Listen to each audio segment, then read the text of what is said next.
tayong papalitan ngayon sa ating Aerox. Ito, yung mud flap Aerox.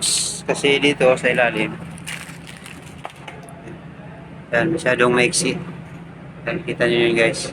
So, yung sa ilalim, yung dito, pumapasok sa may taas. Ito. Tsaka yung dito sa looban. So, gagawa natin ng paraan. So, naka-order tayo online. Ito yun. Mud flap Aerox 1 set. So, idudugsong natin to dito. Yan, para madugsungan yung ating mudguard. Para makalis sa yung papasok sa loob.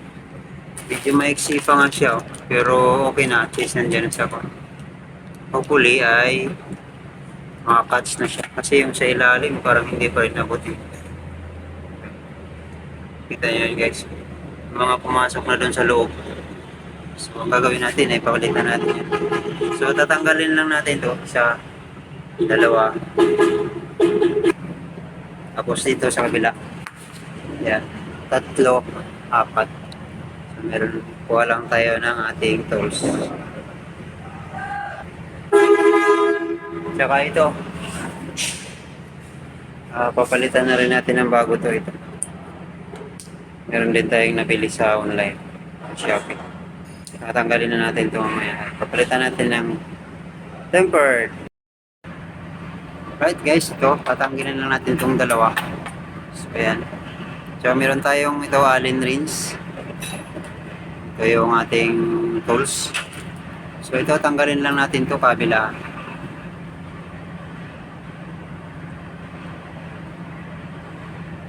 Right. Okay. So tanggalin lang yan. Ito rin.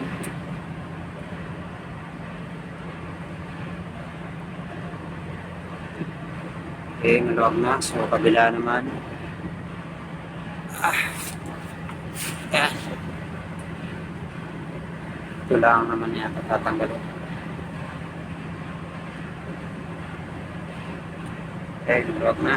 Kaya naman sa vlog.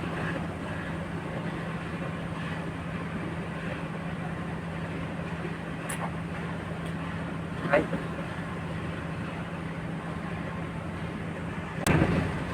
Okay guys, natanggal ko na dalawa. So nandito na yung ating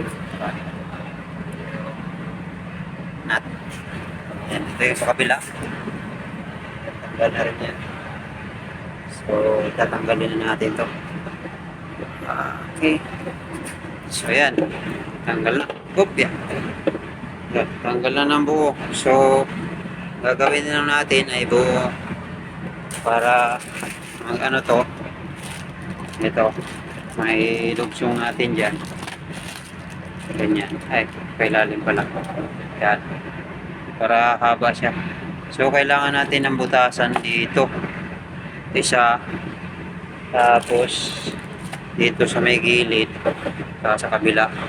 Para mag-idugsong natin. So, kailangan natin ng barina. So, yan ang itsura guys. Pag walang mudguard. Okay, yan. Okay. Okay, barinahan muna natin yan guys. Pag mabutasan, balikan ko kayo. Okay guys, nabutasan na tayo natin. So yan, yan may butas na. Ayan, meron na. At pati sa kabila. Diba? Yung focus Yan, basta may butas na yan, no? So, ngayon, ang gagawin naman natin ay ito. Yung lilinisin natin yung mga debris. Kasi hindi yan masyadong yan. Medyo may yan, lumutang. Dahil sa pagbarina natin. So, kutkutin muna natin yan naman. Putputin muna natin itong ipantay natin para walang nakalusot dyan. Yan. Okay. Tawlin muna natin. Okay. So, balikan ko kayo mamaya para kikabit natin. Okay Okay guys, ayun, nalagyan na natin. So, nadugtong na natin. So, mahaba na. Ito yung, tornilyo. So, ayan. Tsaka yung sa kabila. Okay. So, babalik na natin to dyan. Alright. Subok natin. Testing. Makapasok pa. Okay.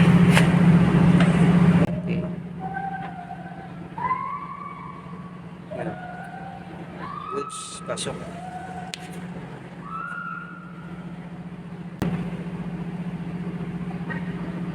Yan. Yan ba?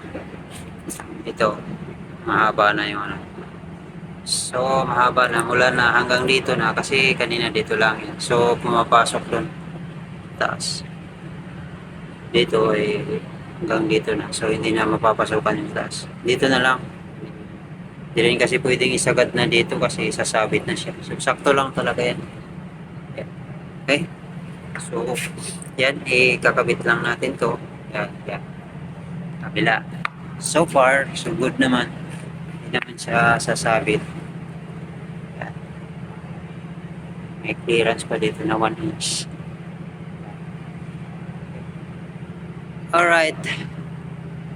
So, ayan. Okay. Ikabit ko muna yung mga tornilyo. Okay guys, ayan, nakakabit na yung dalawa. Pag yung pagpasok nyo guys, siguraduhin yung papasok mismo dun sa kuwan. Yung tornilyo. Bago nyo higpitan lahat kabilaan. Pag naglagay kayo, huwag nyo munang direct na higpitan lahat dito. Kailangan ipasok nyo muna pati yung sa kabila. Makapasok muna lahat, saka na ang higpit. So yan, okay na. Nakakabit na rin pati yung sa kabila. Yan. Ito. Kabila. So yan, ito na yung finished product natin. So yan, merong clearance ito sa ilalim na 3/4 or basta hindi siya kuhat. Hindi naman siya lapat. So wag lang tayo magpalit ng mas malaking gulong. So far dito sa ilalim wala namang lumalapat. Okay. Okay naman. Dito may distansya half. Dito rin ilalim may half inch. So all goods. Sana magtagal. Na-orderan natin yan sa shop. Okay.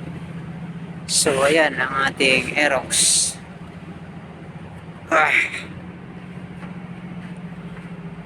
So ang sunod naman natin ay kabit dito. Yan. Ito. Tatanggalin na natin itong plastic na to.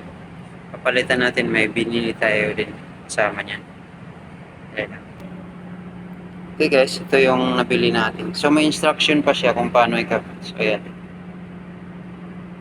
Linisan ng tubig na may halong dishwashing liquid at banlawan ng tubig pagkatapos.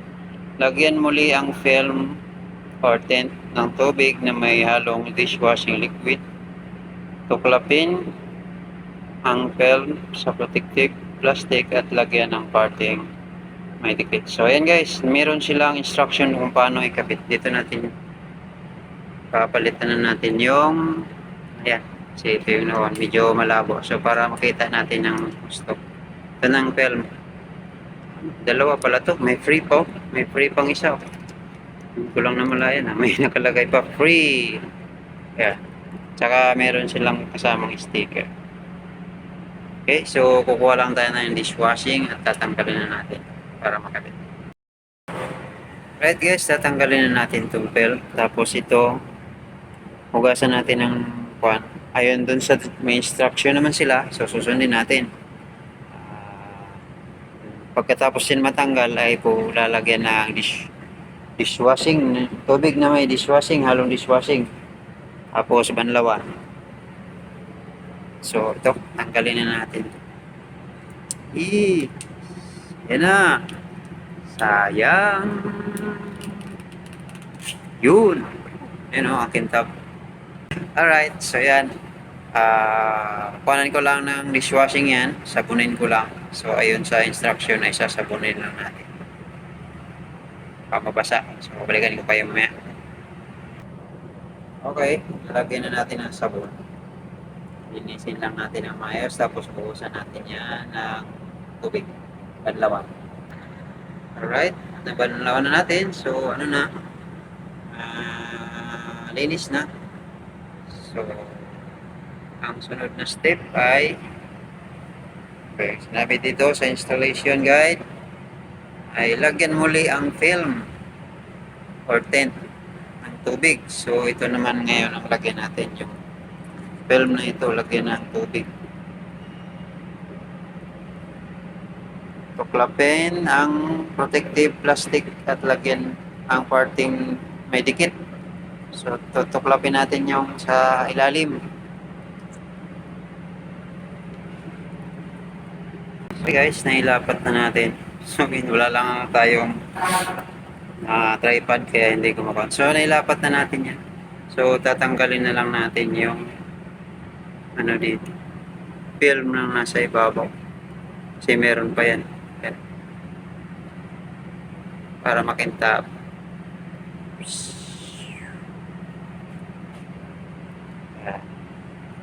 Yun. Phew. Goods now. So, ayan. Meron na tayong bagong ano. So, hindi na tayo mag-alala na merong magasgasan. Tinanggal na natin yung dating sticker. Okay. So, yan lang ang ating ginawa sa ating fun for today. So, ayan. So, nung nakaraan, ito yung pinalitan natin. Yan, yung ating side mirror. Right? Okay, yung side mirror natin. Yan yung ating strap. Ipalitan na natin yan. Tapos, kinabitan na rin natin ito. Cellphone holder. Yan. Okay. Pinalitan natin.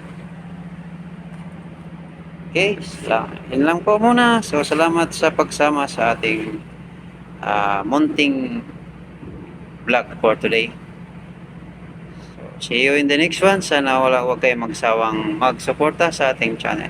Marami pa tayong rides na gagawin dito sa ating bagong Aerox na kulay black. At ang pangalan niyan ay Wrinkle. So, it's combination of my name at saka sa aking asawa.